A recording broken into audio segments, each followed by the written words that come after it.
आदरणीय हमारे पिता तुल्य प्रधानाचार्य आर के सर और अन्य अध्यापक बंधु, प्यारे बच्चों, आज हम 72वां गणतंत्र दिवस मना रहे हैं और आज के दिन को लाने के लिए उन लाखों नौजवान युवा क्रांतिकारियों ने अपना खून बहाया था। उन सभी क्रांतिकारियों को मैं हृदय से नमन करता हूँ। बेटा भाई नहीं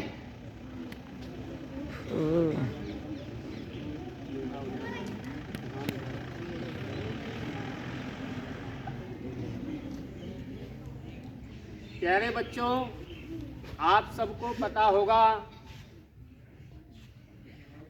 1947 से पहले हमारा देश कुछ चंद मुट्ठी भर अंग्रेजों के गुलाम था।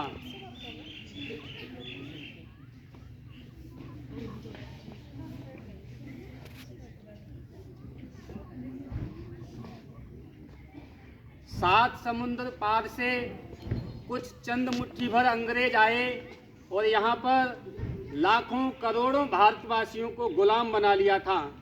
यहाँ पर अपना शासन चलाते थे, अपनी कंपनियां चलाते थे, अपना माल बेचते थे। हमारे सभी संसाधनों पर उनका अधिकार था। हम भारतीयों को हीन भावना से देखते थे, गलत दृष्टि से देखते थे। हम भारतीयों के ऊपर अत्याचार करते थे, दुराचार करते थे, अच्छी शिक्षा नहीं देते थे, अच्छे अनुसंधान नहीं करने देते थे, यानी बहुत बड़े बड़े अत्याचार करते थे।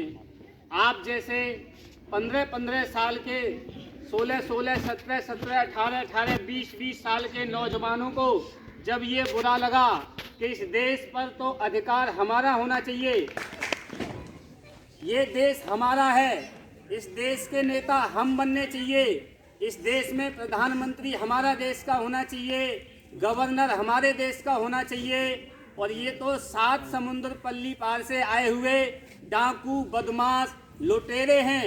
इन्होंने हमारे देश पर कब्जा कर लिया है और कब्जा करके हम भारतीयों की ये संपदाओं को लूट रहे हैं। हमारे धन और वैभव को ये लूट करके अपने इंग्लैंड ले जा रहे हैं। जब यहाँ के नौजवानों ने ऐसा देखा तो उनके अंदर खून खोला, और खून ऐसा ही नहीं खोला, इतना जबरदस्त खून खोला उन नौजवानों के अंदर।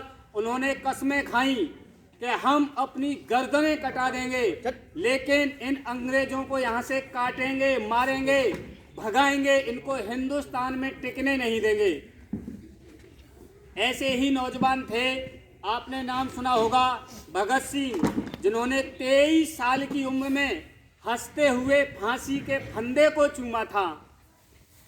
मात्र 23 वर्ष की उम्र में। ऐसे एक युवा नहीं थे। खुदीराम बोस, आपने नाम सुना होगा, सबसे कम उम्र का क्रांतिकारी, जिसकी उम्र मात्र 15 साल की थी। 15 साल की उम्र में जिसने हंसते हुए फांसी के फंदे को चूमा था। हमारे क्रांतिकारियों को पता होता था कि हम अंग्रेजों का विरोध करेंगे, इनको मारेंगे, इनको यहाँ से भगाएंगे, इनके हाथ में पूरी ताकत है, सरकार इनके हाथ में है, ये हमें फांसी देंगे, ये हमारे सर काटेंगे, ये हम पर गोलियां चलवाएंगे, ये हमारे ऊपर तरह तरह के अत्याचार करेंगे, भूखा रखेंगे, नंगा रखेंगे और नंगी पीठ पर कोड़े मारेंगे, और कोड़े भी ऐसे मारेंगे जिससे चमड़ी उधड़ जाए। यानी इतने बुरे बुरे अत्याचार करते थे, जो असहनीय अत्याचार करते थे हमारे यहाँ के नौजवानों पर। लेकिन जितना हमारे यहाँ के नौजवानों पर अत्याचार करते थे, उतना ही हमारे यहाँ के नौजवानों को और खून खोलता था और अपनी गर्दनें कटवाने के लिए, मर मिटने के लिए तैयार हो जाते थे और कसम खाते थे, चाहे तुम हमारी गर्दन के टुकड़े टुकड़े करवा दो, हमारे शरीर के चिथड़े चिथड़े उड़वा दो, लेकिन जब तक तुम्हें हिंदुस्तान से भगा नहीं देंगे तब तक हम चैन की नींद नहीं सोएंगे। ऐसा दृढ़ प्रतिज्ञा करने वाले हमारे क्रांतिकारियों ने ये संकल्प लिया था। उन चंद क्रांतिकारियों के संकल्पों की ही बदौलत आज हम आज़ाद हैं और आज़ाद भारत में सांस ले रहे हैं। उन सभी क्रांतिकारियों में मैं एक क्रांतिकारी की गाथा आपको सुनाऊंगा। आपने नाम सुना होगा नेताजी सुभाष चंद्र बोस। नेताजी सुभाष चंद्र बोस कितने बड़े इंटेलिजेंट थे, इतने बड़े होशियार थे। उनके पिताजी का सपना था, बेटा तू क्रांति मत कर, तू देशभक्त मत बन, तू ICS अफसर बन जा, यानी अंग्रेजों का सबसे बड़ा अधिकारी। आज के दौर में कहें तो DM कलेक्टर बन जा तू, और बन जाएगा, और नौकरी कर आराम से, तुझे दुनिया की बातों में फंसने की कोई ज़रूरत नहीं है। लेकिन नेताजी सुभाष चंद्र बोस ने अपने पिता की बात मानी और ICS अफसर बने। लेकिन ICS अफसर बनने के बाद उन्होंने नौकरी को छोड़ दिया और लंदन से पिताजी को फोन किया, पिताजी मुझे लगता है कि मुझे लंदन से, इंग्लैंड से हिंदुस्तान में अधिक मेरी आवश्यकता है, और मैं यहाँ अंग्रेजों की अच्छी से नौकरी करने की अपेक्षा गुलामी की भीख मांगना पसंद करूँगा। मैं अंग्रेजों को अपने देश से भगाऊंगा, मुझे हिंदुस्तान में मेरी बहुत बड़ी आवश्यकता है। तब उनके पिताजी ने कहा था, शाबाश मेरे शेर बेटे, मुझे तुम पर गर्व है कि तुम एक बहादुर बाप की संतान हो। इतने बड़े ओहदे को छोड़कर, इतनी बड़ी नौकरी को छोड़कर तुम्हें भारतीयों की पीड़ा महसूस हुई है। मुझे विश्वास है कि एक दिन तुम इतिहास के पन्नों में जरूर अमर हो जाओगे, अवश्य अमर हो जाओगे। उन्हीं नेताजी सुभाष चंद्र बोस ने एक आज़ाद हिंद सेना का गठन किया था, और तब उन्होंने जब आज़ाद हिंद सेना का गठन किया था तो बर्मा के एक जुबली हॉल में खड़े होकर हजारों लोगों के बीच में ये घोषणा की थी कि हिंदुस्तान के वासियों, ए भारतवासियों, मैं तुम्हारे लिए यहाँ शांति का संदेश लेकर नहीं आया हूँ, अपितु एक लड़ाई का संदेश लेकर के आया हूँ। और तुम सबको, जिन्होंने भारत की भूमि पर जन्म लिया है, सबको संगठित करके अंग्रेजों के विरुद्ध लड़ाने आया हूँ। और यदि तुम अपनी गुलाम आत्मा को आज़ादी के अमृत से धोना चाहते हो तो तुम्हें बहुत बड़ा बलिदान करना होगा, और इतना बड़ा बलिदान करना होगा जिसकी आपने कल्पना स्वप्न में भी नहीं की थी।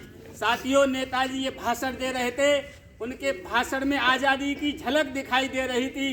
तभी नेताजी बोले अपने सैनिकों से, वीरों, इन बल खाती हुई नदियों के उस पार, इन लहलहाते हुए जंगलों की उस ओर, इन ऊंची ऊंची पर्वत की चोटियों में हमारा देश भारत है। वह प्यारा देश जिसमें जन्म लेने के लिए आकाश में विचरती हुई मुक्त आत्माएं भी ललचाती हैं और ईश्वर से प्रार्थना करती हैं, हे ईश्वर, हमारा मुक्ति का समय पूर्ण हो तो हमें और कहीं न जन्म देकर भारत में ही जन्म देना।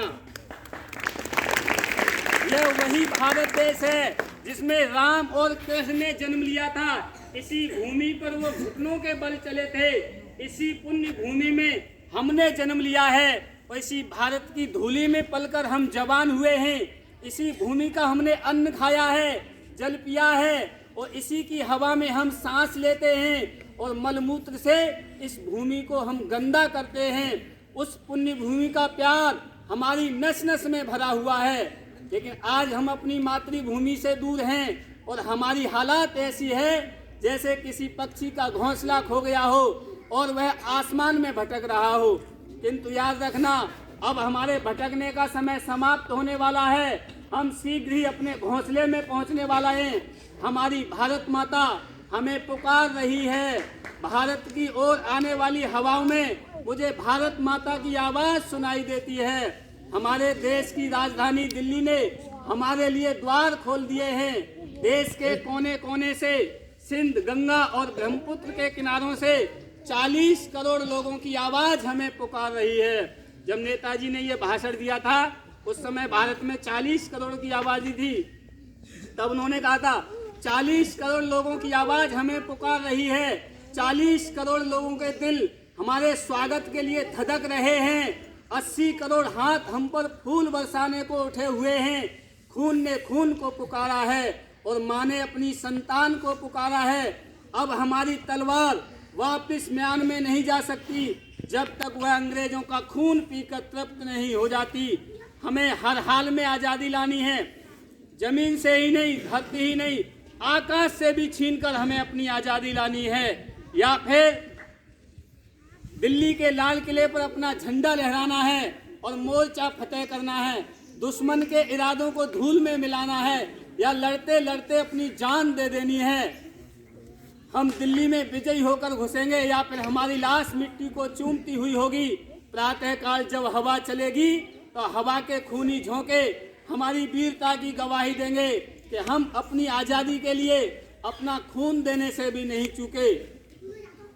तो नेताजी सुभाष चंद्र बोस ने कहा, जहां ये नेताजी सुभाष चंद्र बोस ने भाषण दिया था, वहां के लोगों ने, उस समय नेताजी सुभाष चंद्र बोस में 85 किलो वजन था और बर्मा के लोगों ने, सिंगापुर के लोगों ने 85 किलो सोने से नेताजी सुभाष चंद्र बोस को तोल दिया था।